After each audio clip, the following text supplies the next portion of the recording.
नमस्कार, आप देख रहे हैं एएनपी टाइम्स और स्वागत है आपका हमारी ताजा अपडेट में। मैं हूं आपके साथ अभिलाष। इन दिनों भारत और चीन के बीच जो खराब रिश्ते थे उनको सुधारने का काम किया जा रहा है। आपको बता दें कि भारतीय सेना प्रमुख का एक बयान सामने आया है।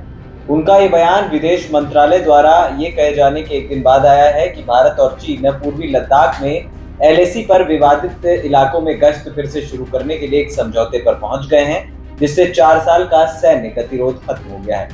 दरअसल सेना प्रमुख जनरल उपेंद्र द्विवेदी ने कहा है कि भारत 2020 जैसी स्थिति में लौटने के बाद चीन के साथ वास्तविक नियंत्रण रेखा पर सैनिकों की वापसी और तनाव कम करने पर विचार करेगा। हालांकि इंडिया में एक इंटरव्यू के दौरान उन्होंने कहा कि ये देखना अहम है कि बनाए गए बफर जोन पर अतिक्रमण न हो। ये बयान विदेश मंत्रालय द्वारा ये कहे जाने के एक दिन बाद आया है कि भारत और चीन पूर्वी लद्दाख में एलएसी पर विवादित इलाकों में गश्त फिर से शुरू करने के लिए एक समझौते पर पहुंच गए हैं, जिससे 4 साल का सैन्य गतिरोध खत्म हो गया है। भारत चीन पर मई 2020 से लद्दाख में करीब 1000 वर्ग किलोमीटर इलाके पर कब्जा करने का आरोप लगाता रहा है। डील के सिलसिले में अपने पहले बयान में जनरल द्विवेदी ने कहा कि हम अप्रैल 2020 की यथास्थिति पर वापस जाना चाहते हैं, फिर हम डिसएंगेजमेंट और डी एस्केलेशन की तलाश करेंगे। हम एक दूसरे से मिलकर विश्वास बहाल करने की कोशिश कर रहे हैं। सेना प्रमुख ने आगे कहा कि हमें यह देखना होगा कि जो बफर जोन बनाए गए हैं उनमें घुसपैठ न हो जैसे ही गश्त शुरू होगी। उन्होंने इस बात पर जोर दिया कि कुल मिलाकर उद्देश्य एक शांतिपूर्ण समाधान है जो बॉर्डर पर विश्वास और स्थिरता बहाल करे। साथ ही उन्होंने ये भी कहा कि दोनों तरफ विश्वास बहाली के उपायों की जरूरत पर भारत और चीन के बीच विश्वास बहाल करने की कोशिश मौजूदा वक्त में चल रही है।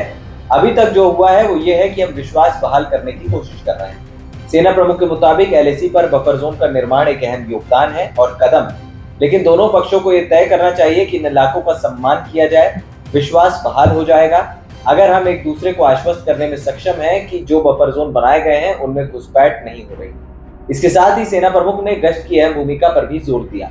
उन्होंने कहा कि इससे दोनों पक्षों को पारदर्शिता बनाए रखने और गलतफहमी से बचने में मदद मिलेगी। जनरल द्विवेदी के बयानों में उम्मीद झलकती है, लेकिन जमीन पर स्थिति जटिल बनी हुई है। विश्वास की बहाली, गश्त के अधिकारों की फिर से स्थापना और एलएसी के सामान्य होने में वक्त लग सकता है, लेकिन सेना प्रमुख के बयानों से संकेत मिलता है कि भारतीय सेना बॉर्डर के तनाव को खत्म करने के लिए प्रतिबद्ध है।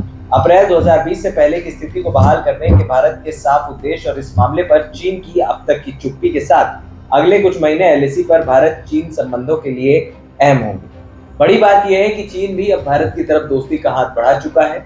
एक तरफ प्रधानमंत्री नरेंद्र मोदी रशिया के कजान गए हुए हैं ब्रिक्स आयोजन में, और ब्रिक्स समिट में उन्होंने चीन के साथ समर्थन में अब डॉलर की बजाय बाकी ब्रिक्स देशों की इकोनॉमी पर भी बात की है। अब ये देखना दिलचस्प होगा कि आने वाले समय में भारत और चीन एक बार फिर एक साथ हो पाएंगे। फिलहाल इस खास रिपोर्ट में इतना ही। हमें दे दीजिए इजाजत, और हाँ, हमारे चैनल एएनपी टाइम्स को सब्सक्राइब करना मत भूलिएगा। नमस्कार।